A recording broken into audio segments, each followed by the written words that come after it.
হিসেবে এখানে এন্ট্রি করেছি। ওই জায়গা থেকে হচ্ছে এর মাঝখানেই হচ্ছে দরদের প্রপোজালটা আসে আমার কাছে।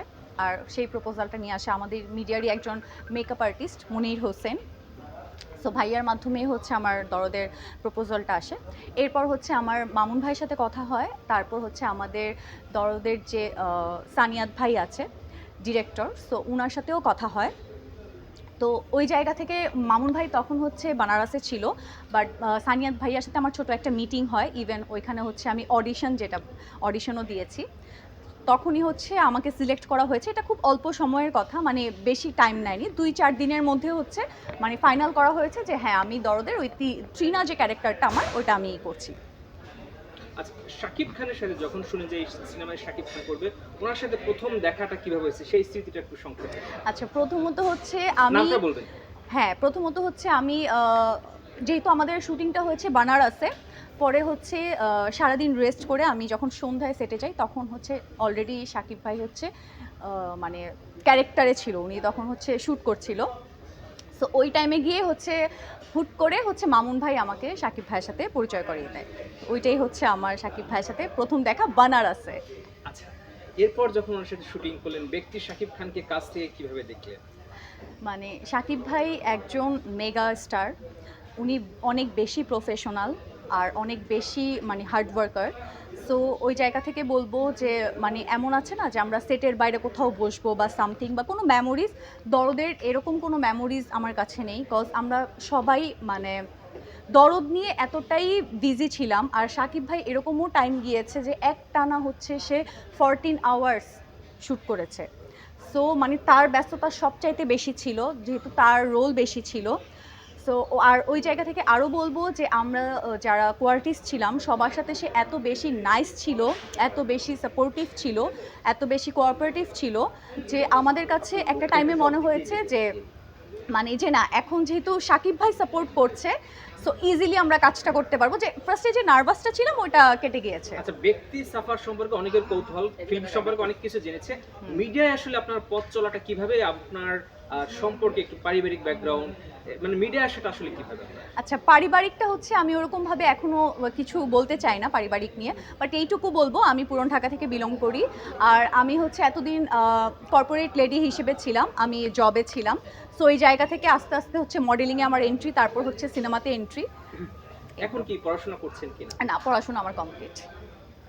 বৈবাহিক জীবন, অনেকেই বলে আপনার উপর ক্রাশ খেয়েছে, হ্যাঁ। এটা কি সিক্রেট রাখতে চান? অনেকে বলে যে ক্রাশ খেয়েছে, তো বৈবাহিক অবস্থাটা কি? মেয়েদের মেয়েদের উপর ছেলেরা ক্রাশ খাবে এটাই স্বাভাবিক। হয়তো আজকে আমাকে স্ক্রিনে দেখছে বলে আমাকে কমেন্ট করতে পারছে, বাট প্রতিটা মেয়েই তো মাশাআল্লাহ অনেক সুন্দর, আর ছেলেরা মেয়েদের উপরেই ক্রাশ খাবে। ব্যক্তিগত জীবনে সাফার সবচেয়ে প্রিয় নায়ক কে? আমার ব্যক্তিগত জীবনে আমার প্রিয় নায়ক হচ্ছে রণবীর কাপুর। রণবীর কাপুর। হ্যাঁ। প্রিয় নায়িকা? প্রিয় নায়িকা আলিয়া ভাট। আচ্ছা, বলিউডে তো আপনার সোনাল চৌহানের সাথে অভিনয় করেছেন। হ্যাঁ। যদি রণবীর কাপুরের সাথে আপনার দেখা হতো, হ্যাঁ, সেক্ষেত্রে সাফার প্রথম এক্সপ্রেশনটা কি ছিল, কি হতো? এক্সপ্রেশনটা ওইটা আমি কোনোভাবেই এখন বলে বোঝাতে পারবো না। আমি জানি না আমি কি করব, আমার এক্সপ্রেশন কেমন হবে আমি নিজেও জানি না। আচ্ছা, কোথায় ঘুরতে যেতে পছন্দ করেন?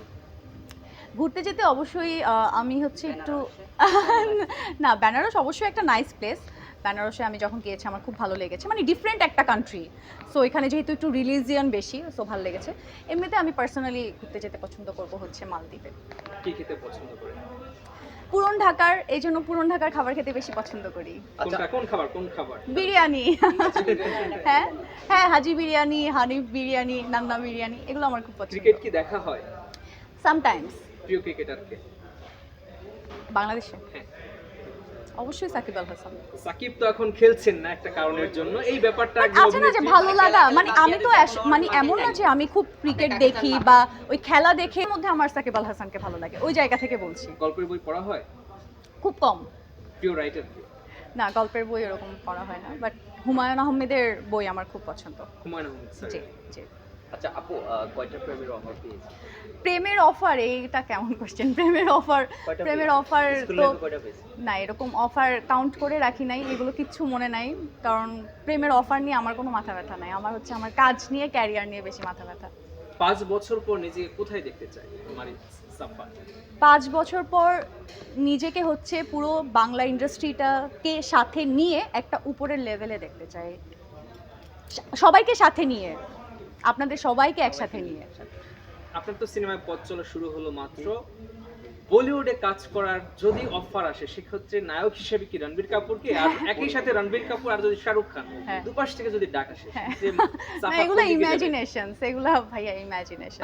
তারপর শুনি। আচ্ছা আপু, তারপরে যেহেতু রণবীর কাপুরকে ভালো লাগে, সিলেক্টেড হি। অপু বিশ্বাস নিয়ে কি কিছু বলবেন? না, আমি আসলে কাউকে নিয়ে, আমি শুধু দরদ নিয়ে কথা বলতে চাই, আর আমার ব্যাপারে যেহেতু জিজ্ঞেস করেছেন এই জন্য বললাম, আমি কারো ব্যাপার নিয়ে কোনো কথা বলতে চাই না। এখন সাফার এই সিনেমাটা মুক্তির আগে এবং পরে ব্যক্তিগত জীবন কতটা পাল্টে গেছে, ব্যক্তিগত জীবনে কি পরিবর্তন এসেছে? ব্যক্তিগত জীবন সিনেমা মানে করার পর থেকেই হচ্ছে আমি একটু রিজার্ভ আছি। রিজার্ভ মিন হচ্ছে আগে যেমন আমি মডেলিংয়ে র্যান্ডম কাজ করতাম, ওটা আমি কম করছি, যেহেতু আমার মেইন এখন ফোকাস হচ্ছে সিনেমাতে। সো এভাবেই নিজেকে রেডি করছি, নিজেকে টাইম দিচ্ছি, আর বিগ স্ক্রিনে কাজ করার জন্য তো নিজেকে রেডি করতে হবে, ওইটাই করছি। তো এটাই আমার লাইফের চেঞ্জনেস আর কি। শাকিব ভাইয়ের সাথে সিনেমা মুক্তির পরে কোনো কথা হয়েছে কিংবা এখন ফোনে শাকিবের সাথে কথা হয়? না না, শাকিব ভাই অলরেডি অনেক ব্যস্ত। ইনশাল্লাহ সামনে একটা শোতে শাকিব ভাইও থাকবে আমাদের সাথে, এটা আমরা দেখবো। আর কবে শাকিব পাচ্ছি? ভাই, এটা এখন বলছি না, জানাবো। আর Thank কারো you. কাছে এখন প্রশ্ন? বর্তমানে কি নিয়ে ব্যস্ত আছে? এখন আমি শুধু দরদ নিয়ে ব্যস্ত। দরদের বাইরে কি কোনো সিনেমা এখন নতুন করে না যুক্ত না, হয়েছে? দরদের বাইরে আর কোনো কিছু না, শুধু দরদ নিয়ে ব্যস্ত। এরপরে যখন দরদের বাইরে যাব সবাইকে জানাবো।